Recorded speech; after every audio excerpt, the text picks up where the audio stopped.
Bombay high court के पूर्व न्यायाधीश पीजी कोलसे का एक वीडियो वायरल है और उसमें साफ तौर पर कह रहे हैं कि मेरे जीते जी मोदी और शाह को जेल भेज दिया जाए। क्यों कह रहे हैं, वजह क्या है? मेरे साथ सीधे जुड़ रहे हैं मुंबई हाई कोर्ट के पूर्व न्यायाधीश पीजी कोलसे साहब। सर, बहुत स्वागत है। आपका ये वीडियो वायरल है, क्या सच है? जय भीम। सच नहीं तो मैं झूठ क्यों वायरल करूं? हम्म। और एक और दूसरा, मैं नकारता भी नहीं। देखो, हाँ। हर सोशल वेलफेयर कानून का इन्होंने आत्मा निकाल लिया। हम्म। हर सोशल, जो भी सोशल जी। एक्टिविटीज थी, जैसे जी। कि फूड सिक्योरिटी है, हम्म। जैसे कि urban land land acquisition act है, जैसे कि हम्म। आरटीआई है, अभी जी। एनआरआई है, वो मनरेगा है। उसका हम्म। आत्मा निकाल के हम्म। वो हमें डेड बॉडी कर देता है वो कानून का। हम्म। तो इसीलिए मैं, दूसरी बात, ये संघ की आइडियोलॉजी चला हम्म। रहे हैं। संघ का हम्म। एजेंडा है। संघ क्या हम्म। कहता है कि हम देश के मालिक है। तुम टिळक हम्म। पढ़ो, सावरकर पढ़ो, गोलवलकर पढ़ो, हम्म। निचोड़ ऐसा है कि हम देश के मालिक हैं। जी। और जी। आप सब लोग यानी हम्म। ब्राह्मण, आर्य ब्राह्मण छोड़ के सभी हाँ। लोग हाँ। सिर्फ हाँ। 2 जून के रोटी के अधिकारी है। हाँ। तो हाँ। 11-12 साल में क्या हुआ अभी? हमारे हम्म। सब सार्वजनिक उद्योग बेच दिए। हमारे सब हम्म। आरक्षण ना के बराबर है। वो हाँ। सार्वजनिक उद्योग में आरक्षण थे, वो भी गए। ठीक है। हमारी सभी, हमारे देश का उत्पादन जो है, जिसको बोलते हैं ठीक। प्रोडक्शन, वो बंद किया। जी। नोटबंदी के कारण और जीएसटी के कारण हमारी जी। स्मॉल इंडस्ट्री, मीडियम इंडस्ट्री सब बंद हो हम्म। गए। जी। लाखों इंडस्ट्रीज बंद हो गई। तो ये क्या हाँ। करना चाहते हैं? सब हम्म। एम्प्लॉयमेंट गई। तो हम्म। 2 जून के रोटी पर लाने के लिए 100 करोड़ लोगों को 5 किलो धान देते हैं। हम्म। और ध्यान दे, वो हम्म। ध्यान देते हुए आपका फोटो हम्म। चिपकाते हैं। आपके बाप के घर से लाया क्या धान? जी। धान तो हमने उगाया ना, किसानों ने हम्म। उगाया। हम्म। उनकी लूट, उनको ठीक। बेनिफिट देते नहीं। वो हम्म। जो 3 कानून लाए थे, उनका हम्म। मकसद क्या था? कि हमारी हम्म। सब खेती कारपोरेट को हम्म। देनी है। अभी कल हम्म। एक नया कानून आया कि सौर हम्म। ऊर्जा और अणु ऊर्जा और जो भी है वो हम्म। सब अदानी को, सभी एयरपोर्ट हम्म। अदानी को। यानी हम्म। आरएसएस की आइडियोलॉजी ऐसी है कि 2 या 3 लोगों के हाथ में संपत्ति चाहिए हम्म। जी। और बाकी सब लोग उनके यहाँ पानी भरे, काम करे। जी। कामगारों के कानून लेकिन खत्म सर, कर दिए। हाँ ठीक है, लेकिन सवाल ये है ना सर, आप पूर्व न्यायाधीश हैं, बड़े पद पर रहे हैं आप, वो भी हाई कोर्ट के। आपके मुंह से ऐसे बयान जब निकलते हैं तो शोभा नहीं देते। शोभा नहीं देती, कारण आप लोग अंदर जाके देखते नहीं, झांक के देखते नहीं है कि हाँ। हाँ। हमारे सब देश का जो था 75 ईयर्स में, जो हाँ। हमने बनाया था देश, वो सब देश खत्म हम्म। किया। अभी एसआईआर क्या है? हम्म। एसआईआर के माध्यम से वो तो पहले 2014 से मैं कहता हूं, यहाँ डेमोक्रेसी है ही नहीं। कैसी नहीं हाँ। है? हाँ। ईवीएम हम्म। इनके हाथ में, चुनाव आयोग इनके हम्म। हाथ में, और जी। सर्वोच्च न्यायालय के आशीर्वाद। जी। सर्वोच्च न्यायालय इनके खिलाफ कोई एक्शन नहीं लेता है। तो हम्म। इनके कारण अभी हम क्यों? लोगों को चारा क्या है? हाँ। इतना झूठ चुनाव आयोग बर्ताव करता है, इतना हाँ। हाँ। बस्तवाल, एरोगेंट हाँ। बात करता है, क्योंकि हम्म। उनके उनको सबके कानून के परे रखा है। उसको सब हम्म। इम्यूनिटी दी है। हम्म। कानून बदले हैं कि हम्म। Election commission, you can not touch election commission. और इलेक्शन कमीशन कुछ भी करता है, जैसे कि सर, मैं आपसे जानना चाहता हूं, कौन साहब, मैं आपसे जानना चाहता हूं, एक है अजय भट्ट, भाजपा के सांसद हैं। ये लोकसभा में खड़े होकर बोल रहे थे, अगर बेटी की शादी ना हो रही हो, नौकरी नहीं लग रही हो, घर में कलेश हो, पति पत्नी में नहीं बन रही हो, रिश्ता बिगड़ गया हो, अगर गाय दूध नहीं दे रही हो, तो आप जय राम जय राम जय राम बोलिए। लोकतंत्र के सबसे बड़े मंदिर में बोला गया है। मैं यही बोल रहा हूं, सुनिए ना। वो हमेशा हाँ हमें हजारों साल काल्पनिक हाँ दुनिया में लेके जाते थे। हाँ संविधान आया, हाँ। संविधान का मकसद क्या था कि हम हम्म। वैज्ञानिक दृष्टिकोण से चले, देश हाँ वैज्ञानिक दृष्टिकोण से।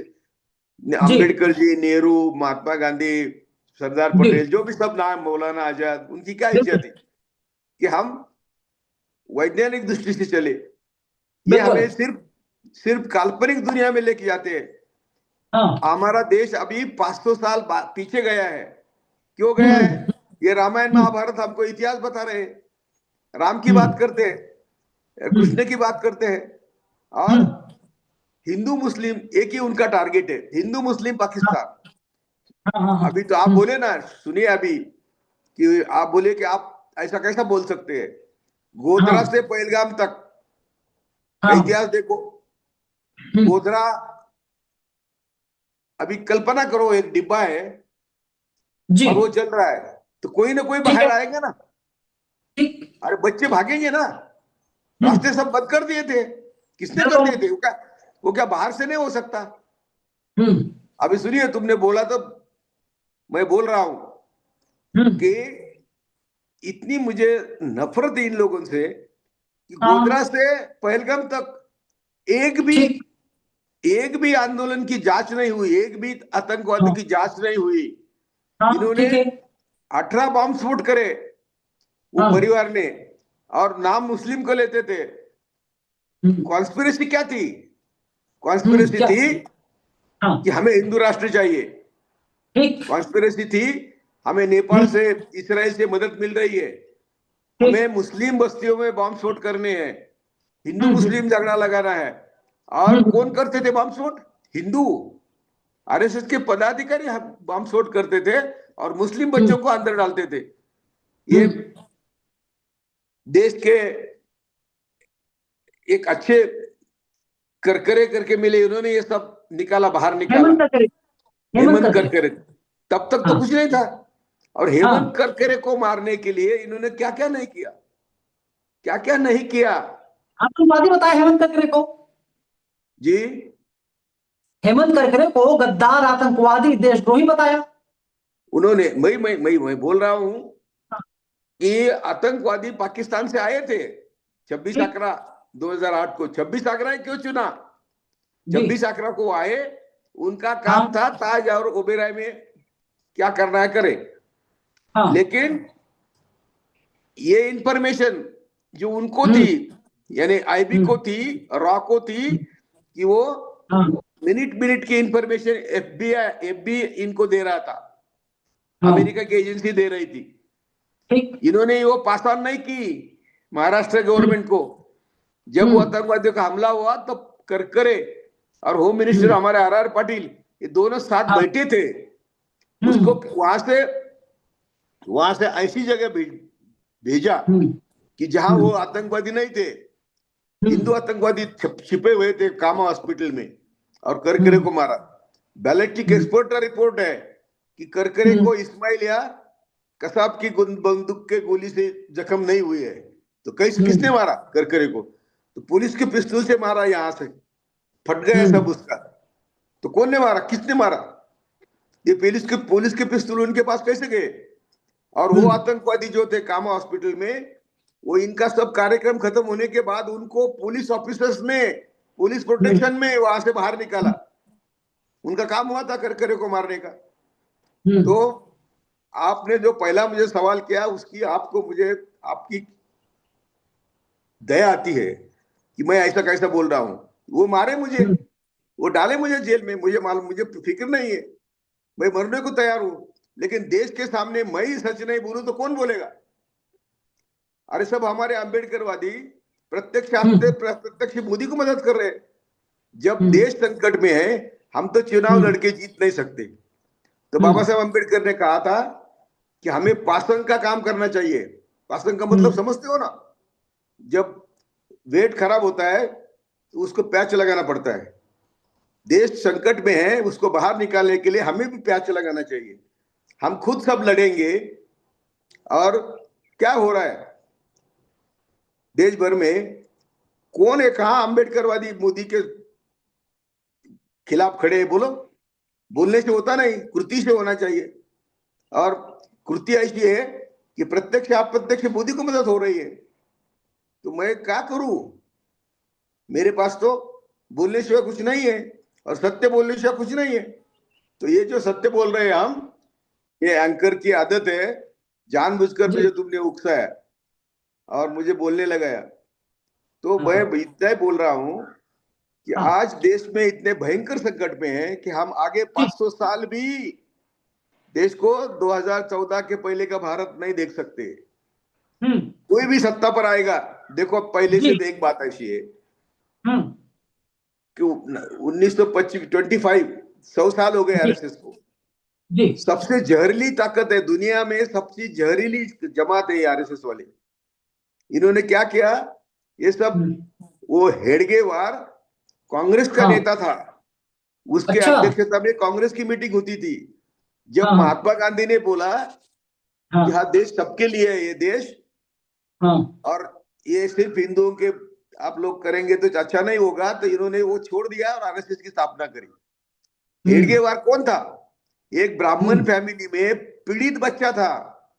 हाँ। उसका भाई उसको रात दिन मारता था। वो व्यसनी था तो यहाँ आरएसएस वालों की सब हिस्ट्री जब देखेंगे, हाँ। तो इन्होंने जब जब भारत का कल्याण होने की समय आया, और वो इसके हम्म। पहले भी आरएसएस के वो पूर्वज कौन थे? वो जी। सब ब्राह्मणवादी थे। जब जब देश में अच्छा होने लगा, जी। दूध के तालाब में सुसु करने वाली ये जमात है। और अच्छा। अभी संविधान आया, अमलबजानी संविधान के 4 दिन बाद ही उन्होंने लिखा संविधान हमारा नहीं है। हम्म। तिरंगा नकारा, संविधान जी। नकारा, स्वतंत्रता जी। आंदोलन में विरोध किया। उन्हीं जी। की जमात है ना ये, उन्हीं के आगे चल के मोदी शाह क्या है, उनके ही है। हम्म। तो मैं क्या कहता हूं कि जब देश संकट में होता है, तो हमेशा संकट ये लोग लेके आते हैं। हम्म। पठानकोट के हमला हुआ, जहां चींटी जाने को जगह नहीं। उरी में हम्म। हमला हुआ, उरी के आतंकवादी पुलिस स्टेशन में थे, तो उनको हम्म। अरेस्ट करके लॉजिकल एंड को इन्वेस्टिगेशन कर सकते थे मोदी। किया नहीं। बिल्कुल बिल्कुल। पुलवामा किया नहीं, पहलगाम किया नहीं, आज तक नहीं किया। और सिंदूर कर बैठे। सिंदूर करने का मतलब यही था, लेकिन अभी उनको उसकी भी जरूरत नहीं है। इलेक्शन हम्म। जीतने के लिए जो आप आज तक करते थे, उसकी जरूरत नहीं है। वो हम्म। 1 करोड़ फ्लोटिंग वोटिंग है उनका। जहां इलेक्शन हम्म। है, वहां वो 1 करोड़ वोटिंग के लिए जाते हैं और सबको हम्म। साफ करते हैं। 90% रेट, स्ट्राइक रेट, जो कांग्रेस में भी कभी स्वतंत्रता के बाद नहीं था, ये 90% बिहार में। और बीजेपी को, तो ये हम्म। सब झूठ है। ये झूठ का पर्दाफाश करने के लिए हमें सबको बोलना चाहिए। और जब हम्म। बोलेंगे, तो इस उम्र में हम कितना सहेंगे बेटा? जो हमने भारत देखा था, जो कुछ हमने देखा, वो भी बहुत अच्छा था, ऐसा मैं नहीं कहूंगा, लेकिन वो ठीक था। सार्वजनिक उद्योग लाए, हॉस्पिटल्स बने, इतने डैम बने कि तुलनात्मक हम रूप थोड़ा। में ठीक था। जी, तुलनात्मक रूप में ठीक था। ठीक था। अरे, हाँ। हमारे खेत में पानी आया है। हमारी खेती बगैर हम्म। पानी की थी। पानी तो हम्म। कांग्रेस की वजह से आया ना। हमको हम्म। खेती मिली। उन्होंने कसेल त्याची जमीन, ये कायदा कानून लाया, जिस जो हम्म। जमीन पर है उसको जमीन दी। तो हम्म। कुछ भी कुछ हुआ, तो जो हुआ तो अच्छा हुआ था, लेकिन इन्होंने सब बर्बाद किया। हम्म। तो इसलिए तुम जो बोलता है कि ऐसा कैसा बोल सकते हैं तुम, तो कैसा बोलूं हम्म। मैं क्या नहीं, मैं करूं? नहीं बोल रहा हूँ। भाजपा के लोग बोलते हैं, राइट विंग के लोग बोलते हैं सर। भाजपा मैं के लोगों को बोलो, बोलो, सवाल कर रहा था सर। मैं बोलो ना। उनको उनको बोलो कि मैं गलत बोल रहा हूं, तो बोलो। वो भी हमारे साथ चर्चा करे। संवाद तो करते नहीं। संवाद तो लेकिन उनको मालूम लेकिन नहीं। सर, सर समझना चाहिए आपको। आपकी ठीक ठाक उम्र है। आपने कहा 84 आपकी उम्र हो गई है। तमाम लोग जेल भेजे जा रहे हैं। तमाम लोग। जेल भेजे जा रहे हैं, जेल में डाला हाँ, जा रहा है लोगों को। हाँ, तो डालेंगे। मैंने 47 की उम्र में हाँ। फुले शाह अम्बेडकर का काम करने के लिए हम्म। रिसिग्नेशन दिया। मैं तुम्हारे काशीराम जी के साथ भी था, सब लोगों हम्म। के साथ था। जी। देते समय मैंने क्या स्लोगन दी थी, प्रतिज्ञा करी हम्म। थी कि न मैं जेल हाँ। को डरूंगा, न पुलिस को डरूंगा, न मरने को हम्म। डरूंगा। तब हम्म 47 की उम्र में, तो अभी 44, 84 की उम्र में क्यों डरूं भाई? जो होगा होगा। हम्म लेकिन हम्म सत्य कौन बोलेगा? वो सत्य बोलने की मैं कोशिश करता हूँ और समाज के सामने रखने की कोशिश करता हूँ। समाज को प्रबोधन करके समाज का मैं उनको जागरूक कर रहा हूँ कि हाँ चलो उठो, ये आखिरी मौका है।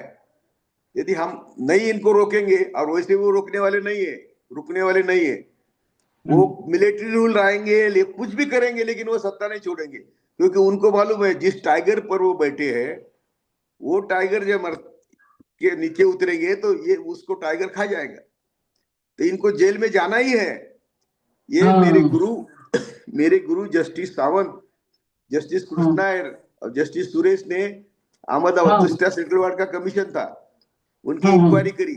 और इंक्वायरी का हाँ नतीजा क्या था कि हम्म Modi and his group should be prosecuted for mass murders, and Modi should not and his group should not be given any constitutional post during their lifetime।